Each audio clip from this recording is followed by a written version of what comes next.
So let's start off. In the chat, please, what are some of your behavioral challenges? What are some things that you're struggling with your students? Let's go and drop that in the chat.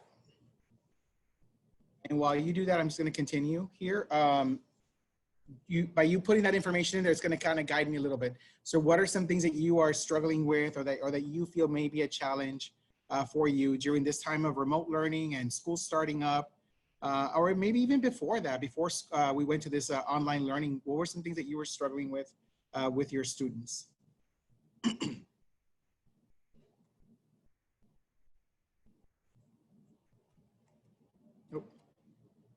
Okay, so let's talk about discipline real quick. Discipline is a word that we hear a lot when it comes to behavior. They feel that if these kids were just disciplined the right way, that they could do whatever they want, right? Sometimes they feel that school doesn't have enough discipline, or they feel that the teacher doesn't have enough discipline, or the principal doesn't have enough discipline, or the parents don't have enough discipline. So let's talk about discipline. What does the word discipline actually mean?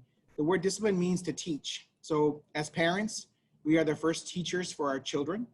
We're the first ones that kind of show them what we expect from them, what the world expects from them as well. So by us understanding that discipline means to teach, then it kind of changes the way that you think about it. Because a lot of times when we think of discipline, what we're really talking about is punishment. And we're thinking about, man, if they were just punished the right way, then we can get them to do whatever it is that we need them to do.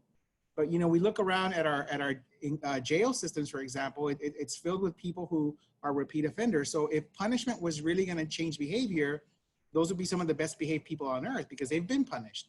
So discipline is more about teaching them what it is that they need to do. And sometimes, especially young children, they may not know that. They may not know exactly what it is that they need to do. That's up to us to kind of teach them what those expectations are as they navigate this world.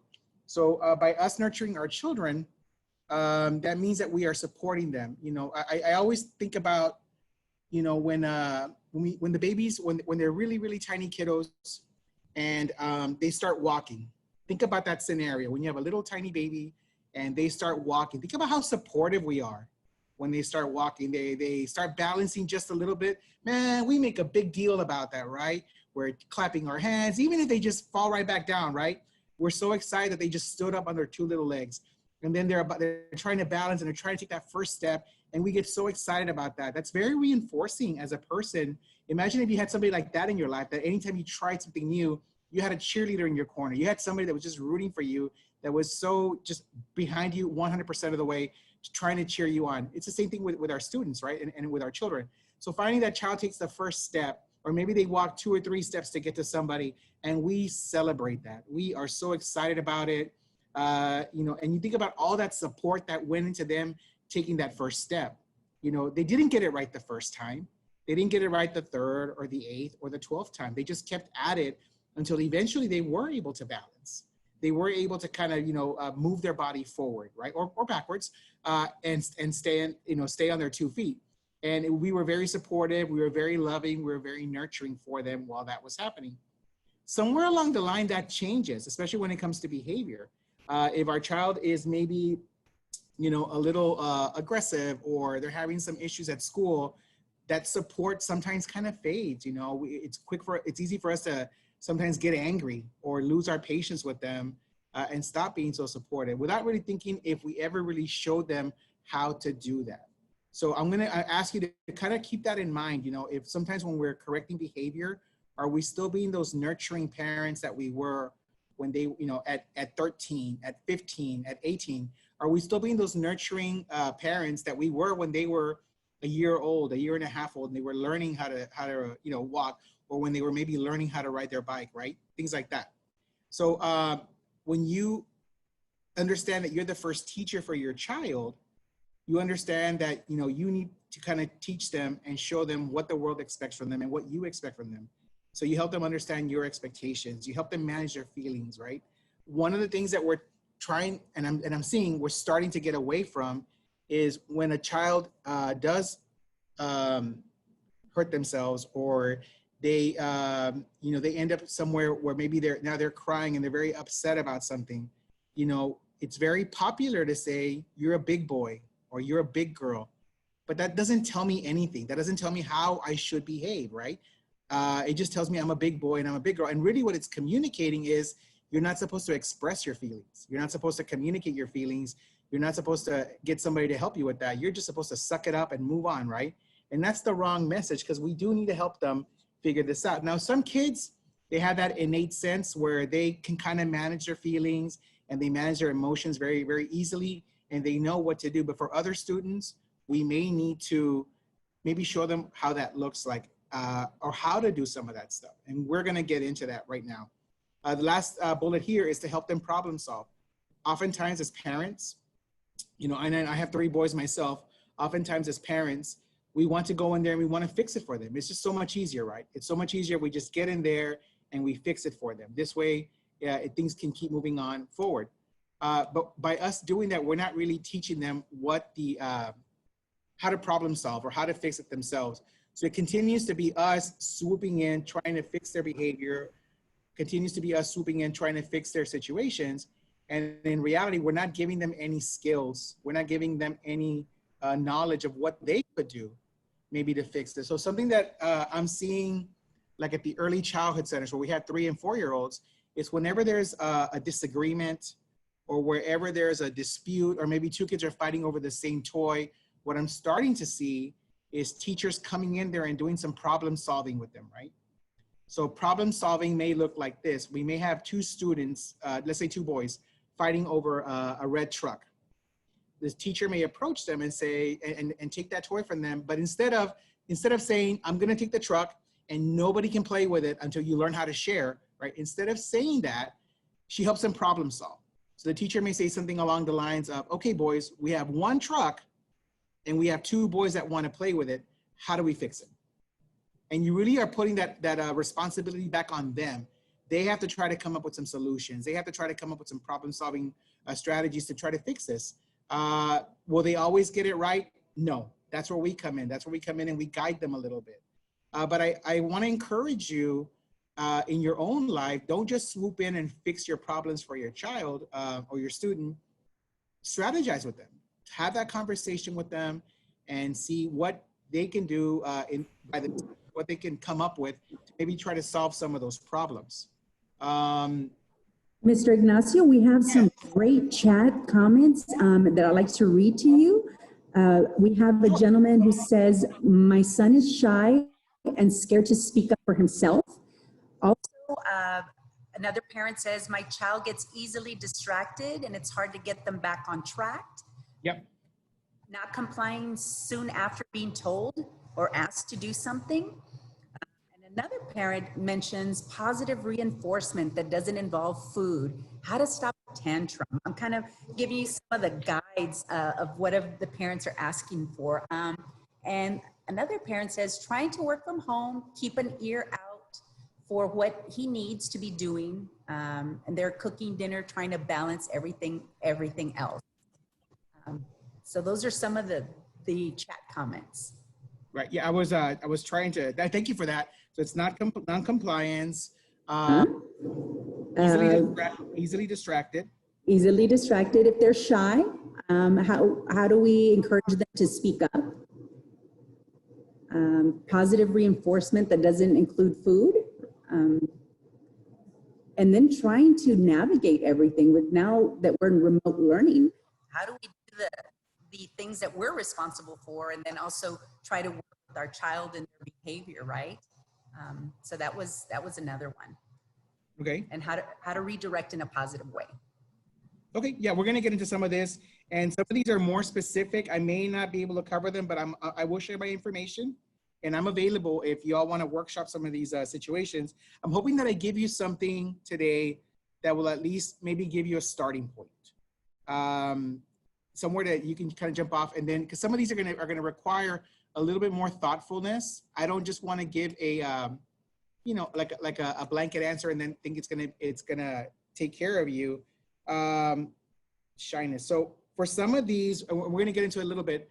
Some of these really, if you want to see a certain behavior, I'm just gonna say it. If you want to see a certain behavior, you have to teach it.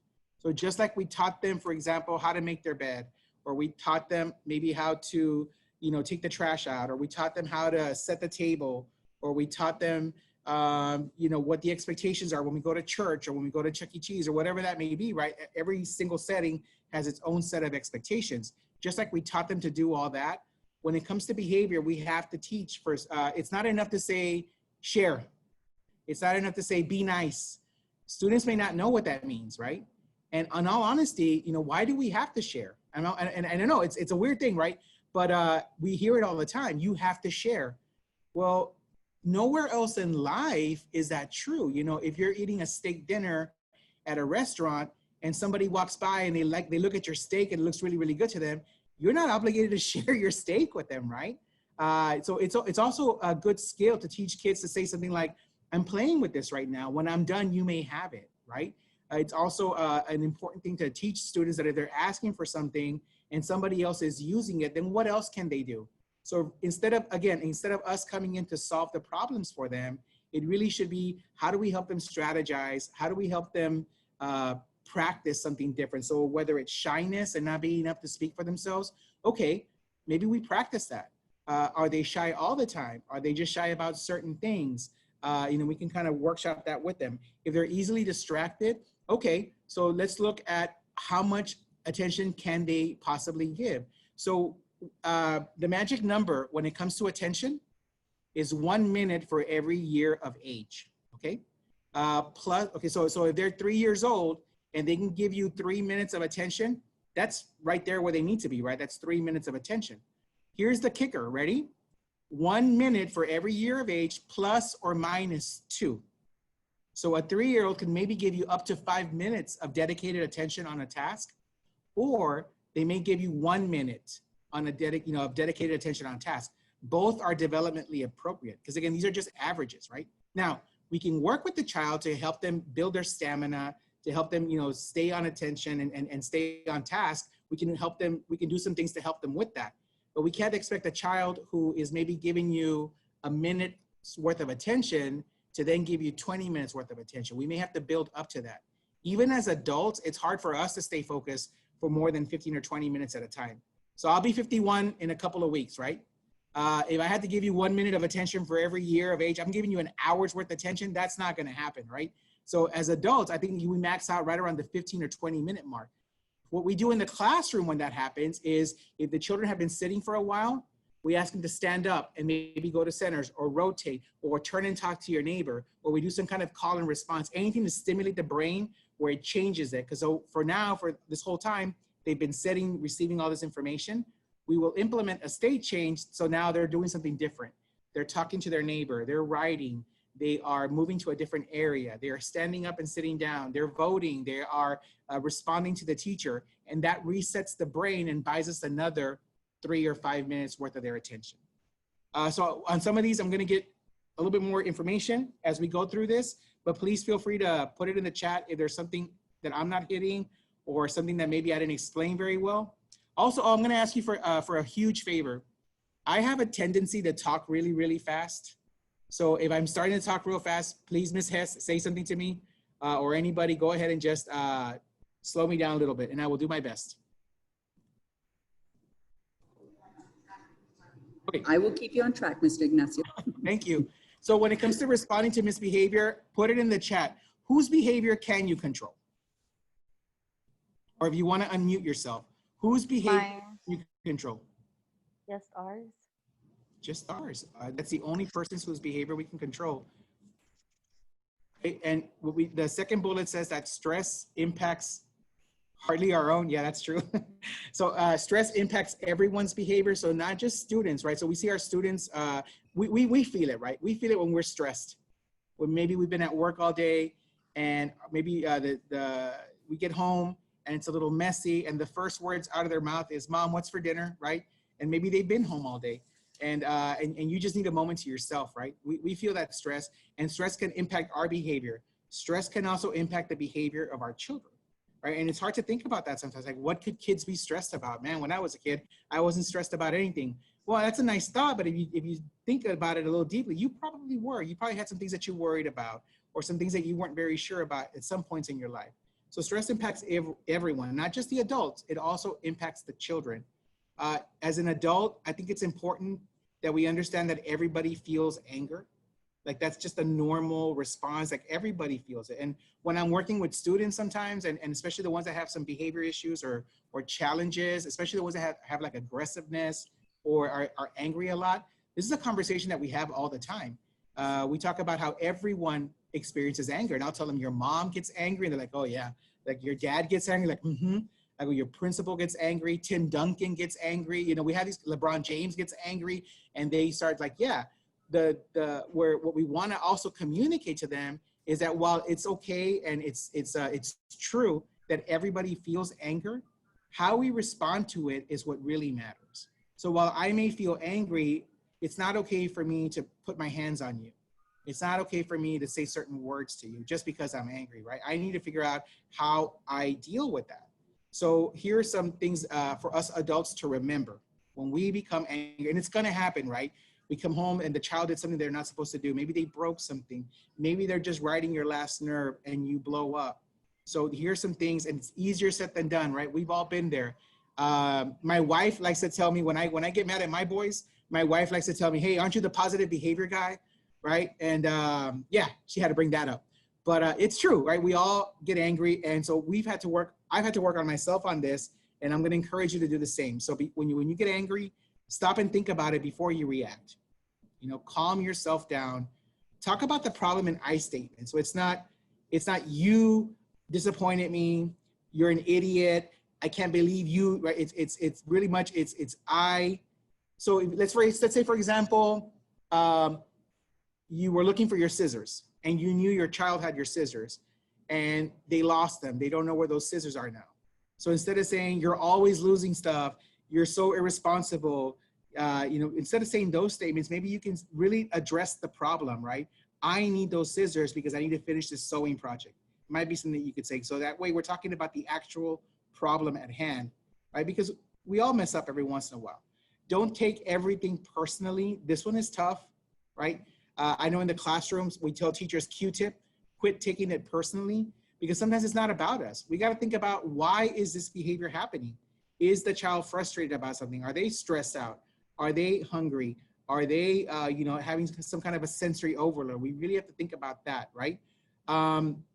We need to ask ourselves if our rules were consistent and clear. So if we ask them to keep the house clean, have we really showed them what that looks like?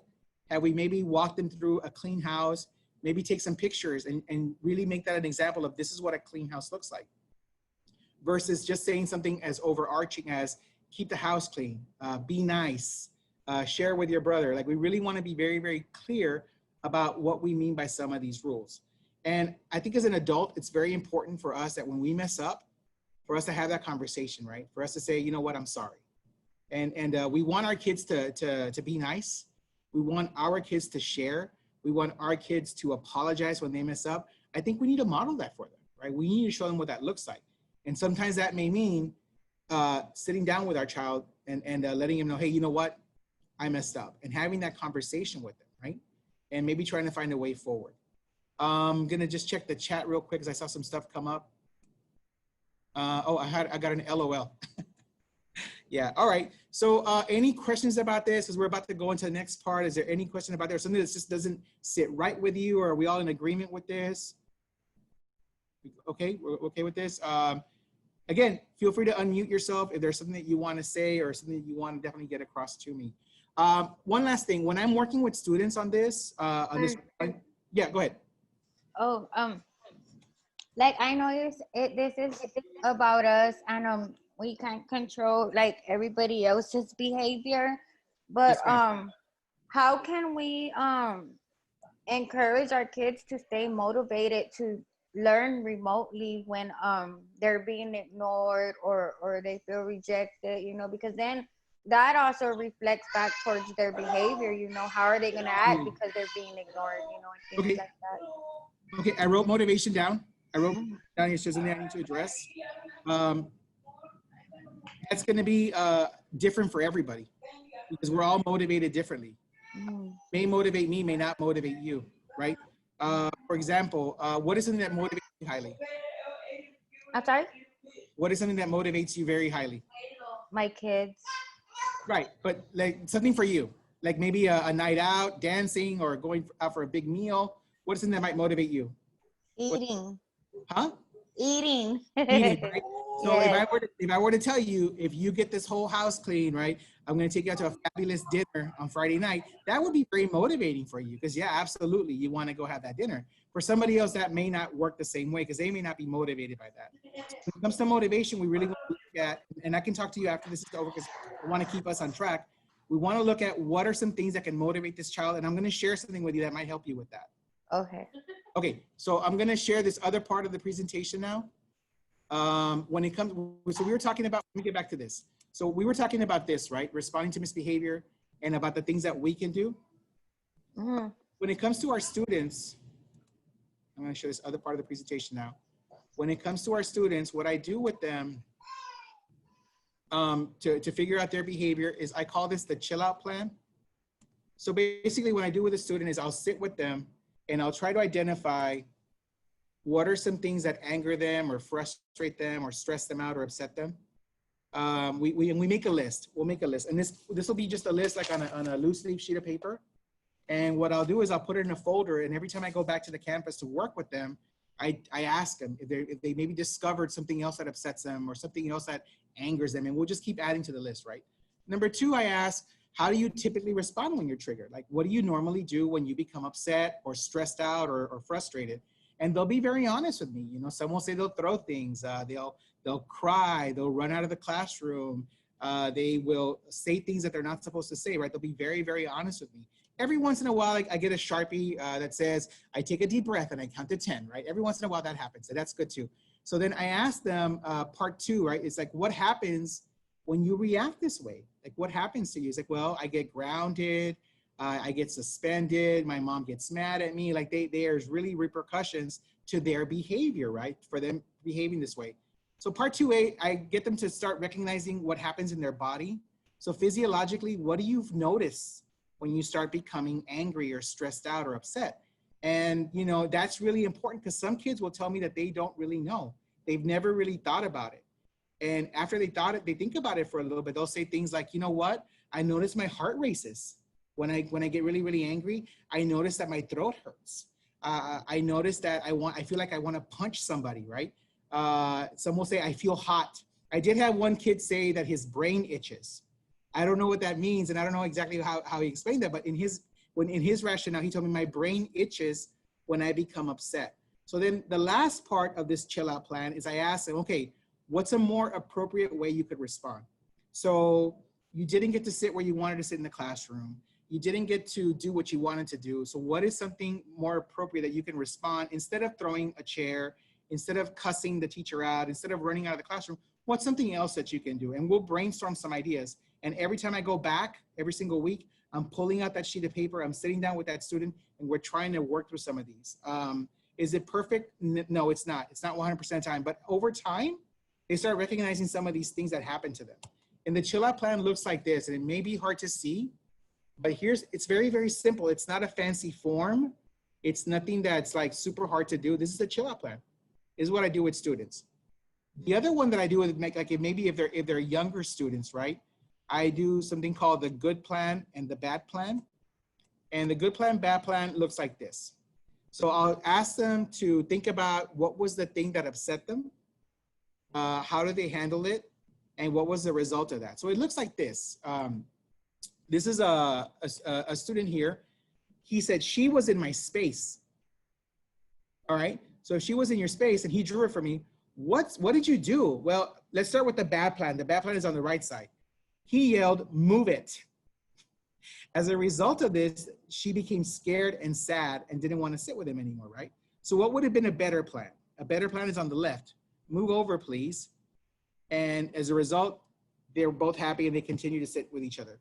So sometimes it's just, again, you know, we want to teach the students what it is that we want them to do, but then we want them to kind of actually practice this plan. And this is a very easy way to do something like this. Here's another one on the right-hand side. In this one, a kid slapped him. Now, what you need to know is that they were both playing this game where I slap you and you slap me, I slap you and you slap me, and so we'll see who gives up first. Well, it turned into a fight. So kid slapped me. The bad plan was they got into a fight, and because he got into a fight, he got suspended. A better plan would have been to remove himself from the situation, right? And this way he doesn't get in trouble. So these are something that I do with kids to help them understand some of their anger and where it's coming from and what they could do to combat some of that. But I'm also going to encourage you as adults to maybe think about doing your own chill out plan and trying to find what are the things that anger you or upset you. And I think if you can recognize some of this, then you'll know, right? And I think we do it anyway as adults, right? Sometimes we have to do something that's not very pleasurable. Like maybe we have to mow the yard, or maybe we have to go to HEB, or maybe we have to do something that, we have to go somewhere that we don't really want to go to. And we kind of psych ourselves up, right? We know we're going to do it. It's just going to be for a little bit. And we talk ourselves through it, and we're able to get through it without incident. For our students, it's not always that easy. Nobody's really taught them how to do that stuff. Just check the chat here real quick. Okay, so all of these things are going to be available to you after the presentation. I will share them with Ms. Hess, and then Ms. Hess can share them with you. So moving on to the next part. We had a parent, excuse me, Mr. Ignacio, who said that sure. the chill out plan is a very good idea. Oh, I love it. Yes. And so what we'll do at the end, we're going to put the link for the evaluation. If you fill it out, parents, I can email you this presentation. Perfect. And I put hyperlinks in there, Ms. Hess. They'll just click it and it'll take them to the form. Perfect. Okay, so what I want you to do is whenever it comes to misbehavior, I really want you to assume positive intent. It's very easy for us to be cynical and jaded and to think, well, he's a bad kid or that's a bad person or whatever. I want you to try something different. I want you to assume that that person is not doing it because they want to get under your skin. They're not doing it because they're trying to be difficult. They're not doing it because they want to anger you. They may just not know how, or their intention may be different. So positive intent, and we teach positive intent in the elementary levels schools. We teach positive intent, and all it means is that we're going to assume that this person had good intentions. So for example, let's say the teacher asks the students to line up, and at the front of the line, there's a scuffle, right? 2 or 3 kids are pushing each other, and that breaks out into hurt feelings. Maybe somebody falls, and now there's tears, right? So it'd be very easy for the teacher to go in there, grab those students and put them at the back of the line, right? Because they don't know how to behave. But we want to assume, we want to think about why that happened, right? So let's say, for example, Claudia was standing at the, Claudia is right there. Wait, Claudia. She's standing at the front of the line. And Mary wants to go stand next to her friend, Claudia. And Mary gets up there and she sees Ms. Vollmer who's standing next to Claudia. And Mary doesn't have the skills to say, excuse me. So she pushes Ms. Vollmer out of the way because she wants to get next to Claudia. So positive intent teaches us, instead of saying, Mary, that's bad, get to the end of the line, we want to assume the positive intent. Mary wanted to stand next to her friend, right? So we approach Mary and we say, Mary, you wanted to stand next to Claudia. You kicked Ms. Vollmer, and kicking hurts. When you want to stand next to your friend, you should say, excuse me, let's practice. And we practice it with the student. So it's the same thing in our house, folks. When we want to see a certain behavior, we need to practice that with them. We just can't say be nice and think that be nice covers it, or that they know what to do now, right? We just can't say, how would you like it if they did it to you? And assume that's gonna cover it. We need to actually take that time and teach this skill. Just like if you were to teach them how to fry an egg, or if you were gonna teach them how to start the lawnmower, or if you were gonna teach them how to cook a brisket, right? You would be very methodical of all your steps to make sure that they knew how to do these things. It's the same thing with behavior. We're lucky that some kids, they just get it, right? They can watch other kids do it. They can watch mom and dad do it, and they get it. Like, okay, I know how I have to behave in church. I know how I have to behave at grandma's house. I know what the expectations are. Just by watching other people, they pick it up. But we do have some other people that they need maybe a little extra, and that doesn't mean that they're bad. That doesn't mean that they don't get it. It just means that they just need that extra support to understand this. And that's what a positive intent is. So that's also going to be there for you. And again, I got another chat message here. Okay. Oh, that's the sign in. All right. So moving on. So now we're going to try to figure out why the behavior is happening. Okay. So I love this quote. It's all fun and games until somebody figures out the function of your behavior. Because all behavior is communication. All behavior is trying to tell us something. And it's basically trying to tell us one of two things, right? It's either they're trying to get something or they're trying to get away from something. So what are some things that they could be trying to get? They could be trying to get something tangible like an iPhone, right? Or the iPad, or a snack, or the remote control. They could be trying to get somebody's attention.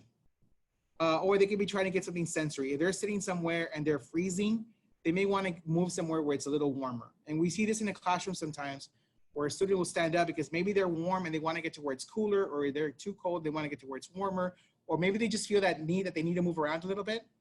And the teacher will call them out on it and say, I need you to sit down right now, but they have that sensory need to move or whatever.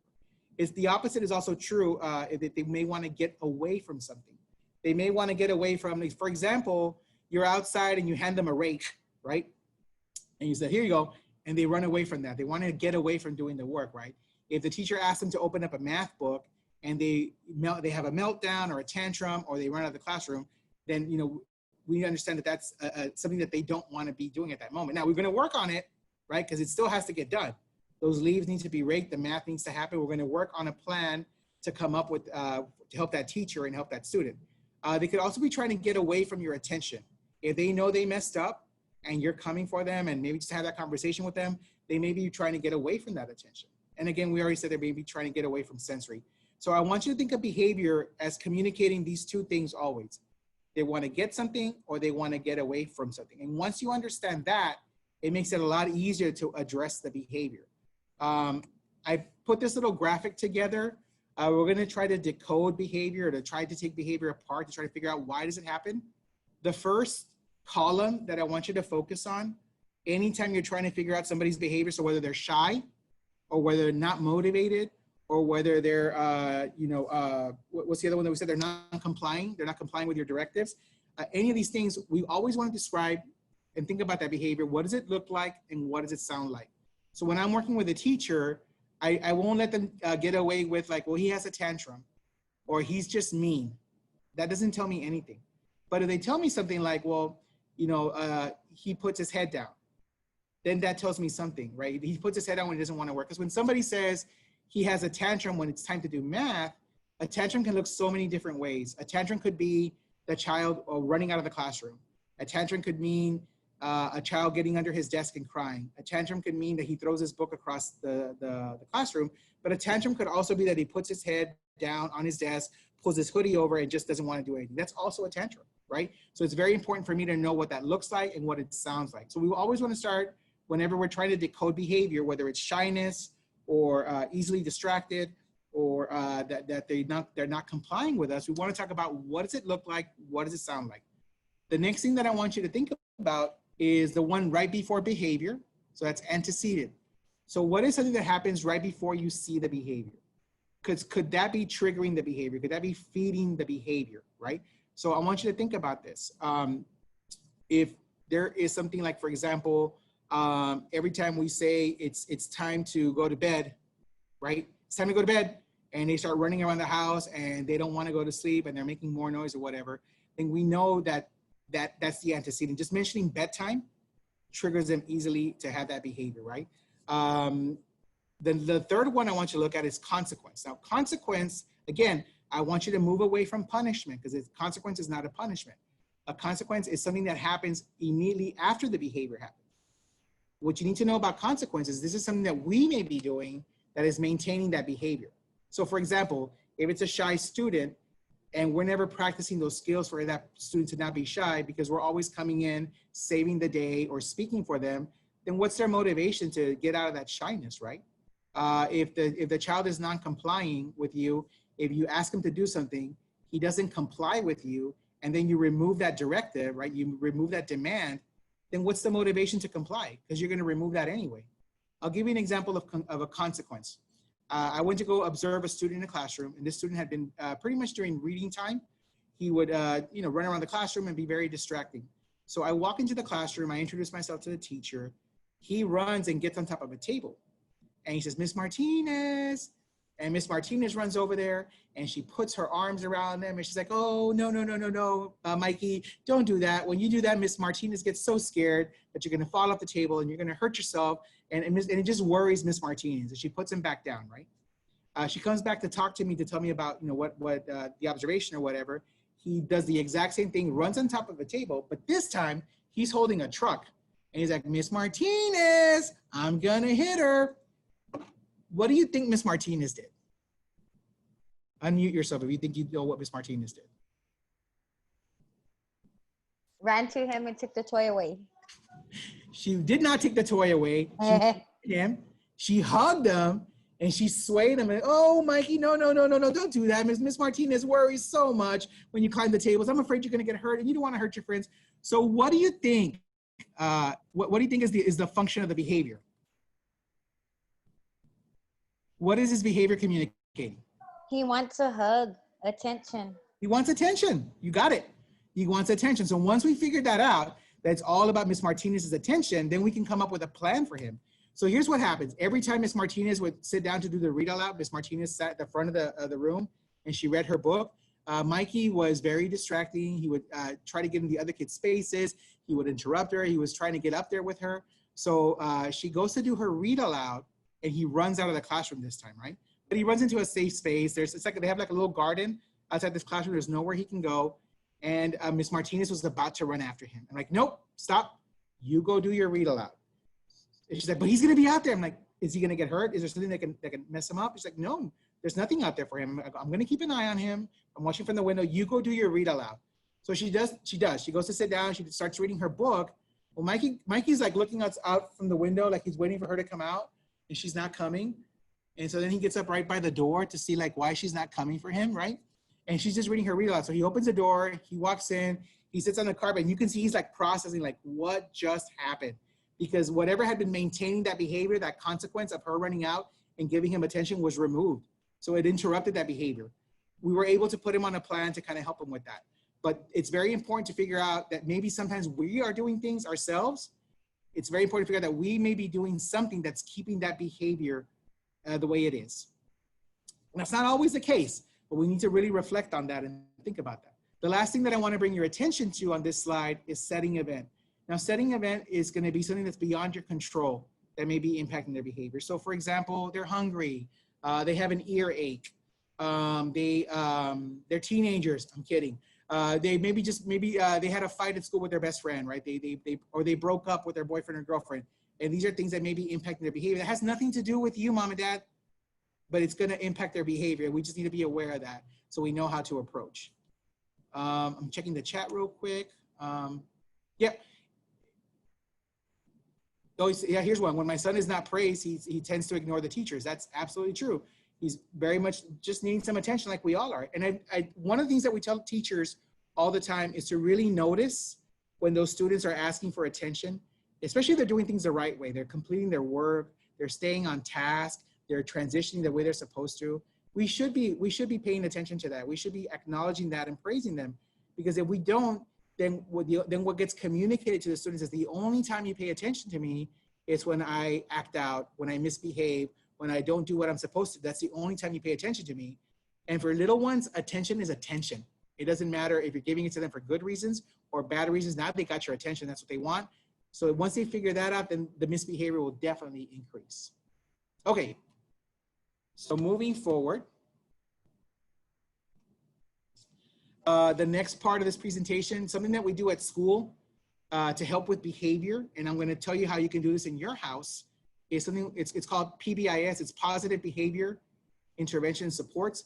And basically all this means is that schools do a really good job of trying to think about all the problems, all the challenges that may happen in a school, and they try to put a system in place. So for example, there's a system for how the kids enter the school. There's a system for how they enter the cafeteria, how they get their trays, how they sit down, how they dump their trays, and how they go back into the hallway. There's a system for walking in the hallways, entering the bathrooms. There's basically a system for everything in the school, and it's the school's responsibility to teach the students what these systems are so the students know what the expectations are in that school setting. Here's the thing, these expectations are not just for students, the teachers, the adults there should also be holding themselves to that high standard. If we're gonna ask students to be safe, respectful, and responsible, then we as the adults should also be safe, respectful, and responsible. So when, I don't know if you've all heard PBIS before, or if your schools have ever mentioned this, but this is something that we do as a school district. And I'm gonna tell you, it's something that is all around us. It's something that you see everywhere. So if you're driving down the highway and you see those white lines on the road, right? That's PBIS. You see speed limits. a police officer, that's PBIS. I was in Walmart one day, right there at the return area where you go return a product or whatever, at Walmart. They had a little piece of yellow tape on the floor, about maybe 10 feet away from the counter, and people stopped there. They didn't have a bouncer, they didn't have a security guard, they didn't have a police officer. They had a little piece of yellow tape, and people knew that I could walk up to that tape and I stop and I wait my turn. And that's PBIS. It's all around us. You think about when you go to Six Flags or Fiesta Texas or SeaWorld, there's PBIS all around you there. You think about how many people are waiting in line to get on a ride, waiting for their turn. And everything is very systematic. They put everything in place. Some of the things that they may put there is like fans to keep you cool. They may put TVs that have your attention. So this way they can keep you from getting in trouble, right? So that's all PBIS is. Does anybody have any questions so far? I think there's a question is what does PBIS stand for, Mr. Ignacio? I can put that in the chat. So it's a positive, excuse me, behavior, intervention, and supports. And I'm gonna give you some resources for PBIS and how you can do PBIS in your house. So again, PBIS is a systemic approach to behavior. We're thinking about what are some of our problem areas, and then we're putting something in place. The way it may look in some of our schools is we develop a matrix. This basically is gonna get all the teachers on the same page, right? We're gonna get some consistency so that everybody knows what the expectations are in the cafeteria. What are the expectations in the hallway? What are the expectations on the playground, in the restroom? Once we know this, then we can all be on the same page and hold the students to that standard. We may also have a school-wide motivation system. So some of your schools may have, for example, Bobcat bucks or Falcon feathers or coins or prize. They do this to encourage positive behavior. So earlier we had a question about how do we do positive reinforcement without food. I'm going to show you in a little bit a form that you can use to try to figure out what is your child motivated by. Because it may be food for sure, we know that, but what are some other things that may motivate your child to do better? Okay, in our schools, PBIS may look like this in a specific setting. So this is JT Brack. JT Brack right here, these are their hallway expectations. And you see the rules are the same. Safety everywhere, outstanding behavior, act responsibly, and respect everyone. But how you show this behavior is very different. How you show your behavior in the hallway is very different to how you show your behavior on the playground. For example, I want to draw your attention to respect everyone. Look at the very bottom for the hallway, turtle voice. Now, I've never heard a turtle talk, but I think what they're trying to say, you got to have your quiet voice. But look at the vocal expectation in the playground, lion voice, right? So we're teaching kids that every setting has its own set of expectations.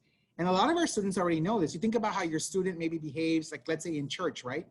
Versus Chuck E. Cheese, right? You see two very different behaviors. Both places have a lot of people. Both places have a lot of families, but the behavior expectations at both of those places are very, very different. And that's what we want to communicate to them. Once they know that, then they have an easier time of understanding what those expectations are. Okay, so how can you do this at home?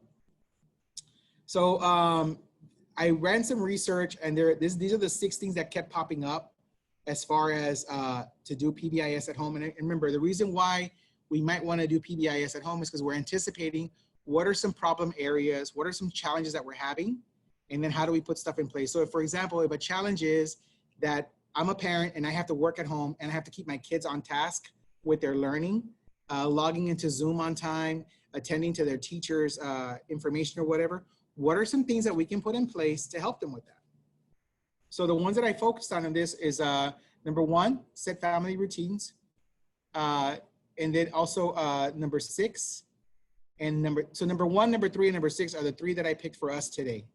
And I'm just gonna go over them a little bit. So as a family, let's make a schedule. Let's make a list of everything that we have to do and everything that we need to do. In the chat, could you drop some examples of things that you have to do?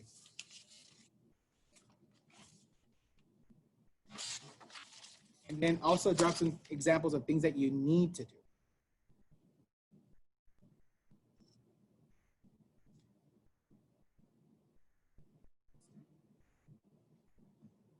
And I'm going to continue with this because I just want to kind of keep us on track.